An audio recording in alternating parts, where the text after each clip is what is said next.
Greetings, greetings, greetings, and welcome to Unveiling the Good News. Family, welcome back to Monday Fire, your weekly spark of hope, truth, and encouragement to ignite your week.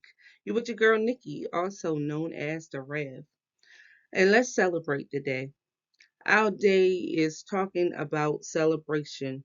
Oftentimes, when we celebrate, we think we have to have something good to celebrate. But I encourage us this week to celebrate the here and the now, the right now.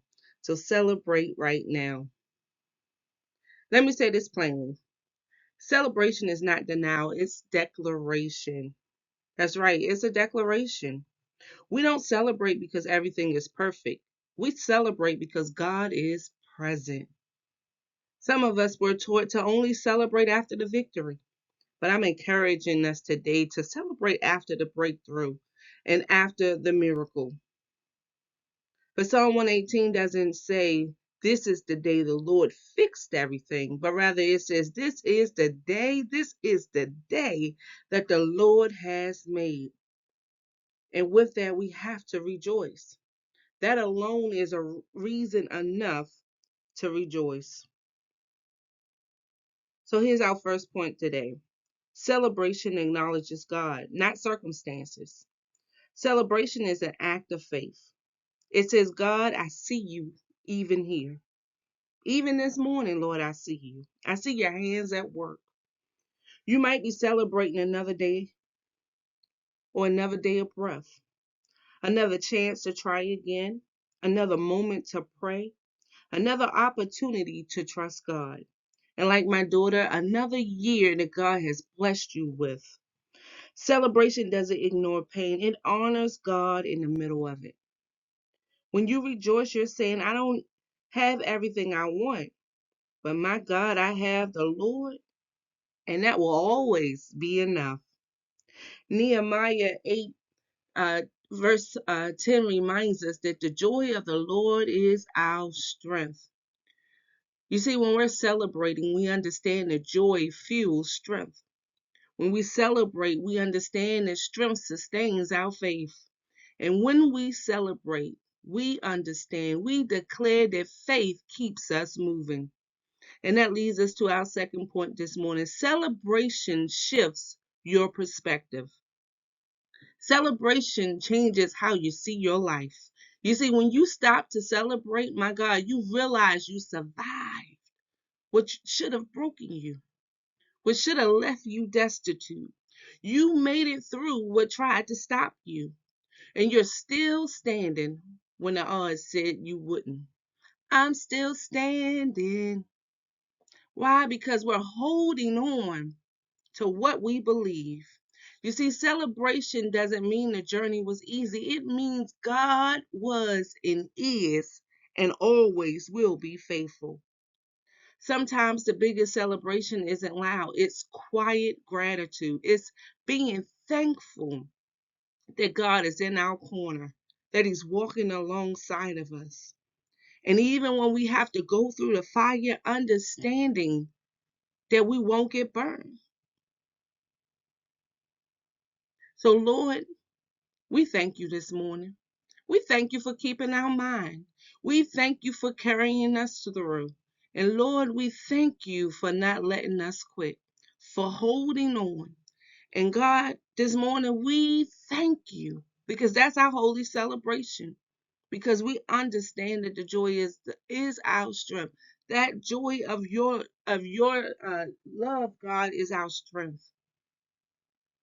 And this leads us to our final point this morning. Celebration prepares you for what's next.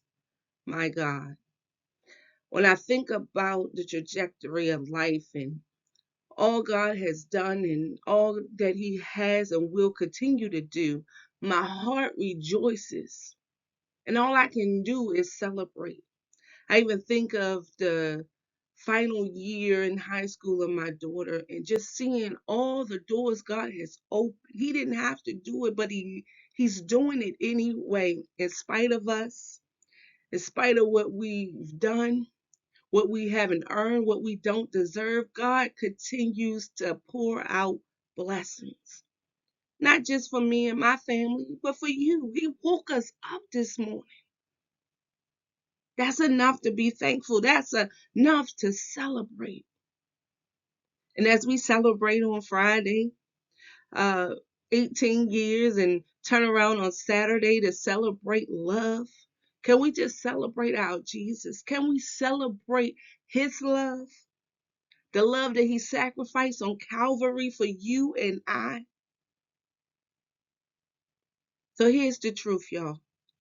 People who celebrate God's faithfulness are ready for God's future.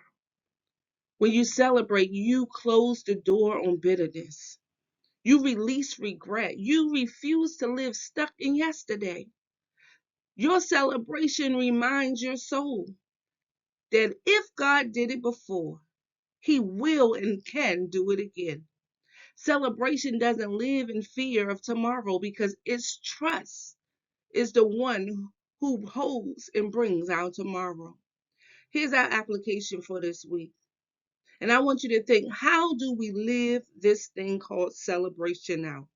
This week, celebrate small wins. Celebrate progress and not perfection. Celebrate God's presence and not just his provision. Celebrate even when it's uncomfortable.